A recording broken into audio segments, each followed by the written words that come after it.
Quand je suis en train d'étudier pour de l'argent, il n'y a pas de kedusha dans ce que je fais. J'étudie plus. Alors, je vous réponds à ce que vous avez dit. Vous avez compris la question qu'il a posée ou pas? Oui, mais bon. Ok. Alors, ça, c'est une autre. Ça, ce que vous êtes en train de dire, c'est une autre chose. Est-ce que si maintenant, j'ai pas la capacité de faire bien, est-ce que je fais rien ou je fais mal?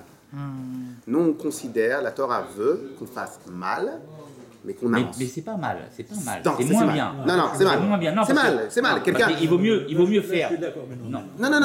Il vaut mieux rien faire que faire mal. Parce qu'il y a une règle. Il vaut mieux rien faire que faire mal. Il y a une règle que le Quand on rabbi- ne sait pas, il vaut mieux pas faire. Non, faux. Alors c'est-à-dire qu'on peut faire. Ça veut dire que vous êtes en train de dire qu'on peut faire le kidouche sur du vin non cachère. Le mec il sait pas, mais il peut le faire. C'est impossible ça. Il vaut mieux rien faire que de faire le kidouche sur un vin non cachère. Oui. Très bien.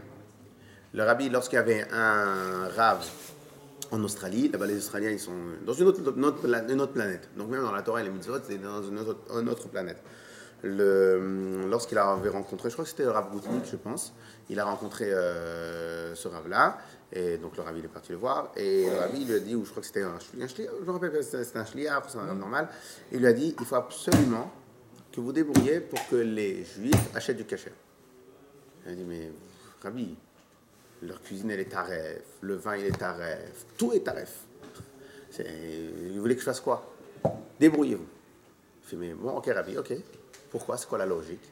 Une fois que dans leur bouche, ils vont avoir l'habitude de dire le mot kasher, ils vont se poser des autres questions. Mais si ça c'est kasher, la cuisine aussi, il faut qu'elle soit kasher. Mais si la cuisine est kasher, le vin aussi doit être kasher.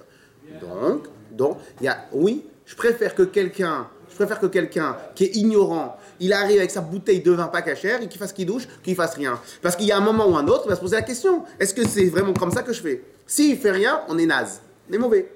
Okay, donc ça c'est pour la réponse qu'on est tout le temps, il faut tout le temps faire.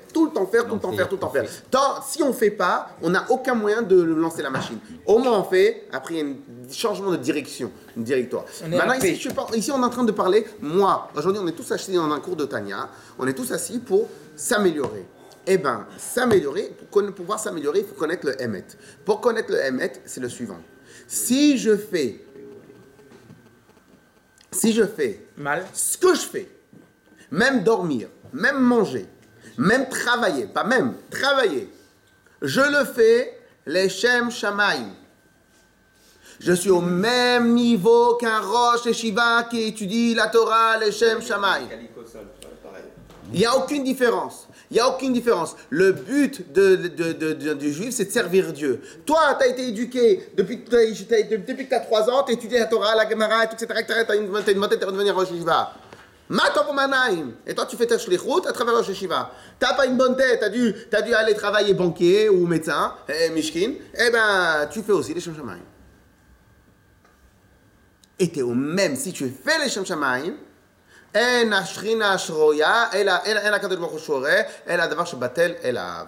הקדוש ברוך הוא réside dans des endroits, chez les gens ou chez les choses qui sont battels, qui sont annulés devant lui. Si maintenant, je me lève le matin, mon seder il est de prier à 7h, 8h30 je suis au boulot, de 8h30 à 20h30, je rentre à la maison, je dois m'occuper des enfants, je suis épuisé, j'ai pu faire à peine une lecture d'une Mishnah à la maison, mais toute la journée j'étais animé de parce que je peux parler avec les gens de Torah, de parce que je dois éduquer mes enfants dans le Torah mitzvot, de parce que je dois donner la tzedaka, de parce que etc. Donc toute ma journée, mon seul leitmotiv, c'est de servir Dieu. Il n'y a aucune différence entre moi et un Rosh Yeshiva. Aucune. Mais tu ne veux pas vouloir le beurre et l'argent du beurre. Que pouvoir travailler les Shem Shamaim et devenir être au niveau de Rosh Yeshiva, mais en même temps être en dilettante ou que ne pas savoir le Emet. Le Emet, c'est ça. Femt? Non. C'est vrai. Moi j'ai entendu ce que vous avez dit, j'ai très bien compris. Parce que j'arrive pas à comprendre, c'est le coup du kadish, du kidouche. On ne peut pas prononcer le nom de Dieu sur un truc qui n'est pas caché. C'est pas une bonne action.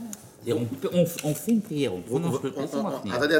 Non, parce qu'on est sur un mauvais chemin. Vous êtes bien d'accord qu'on parle de quelqu'un qui ne met pas les tefillin toute la semaine, qui ne connaît rien à la Torah, à la mitzvot.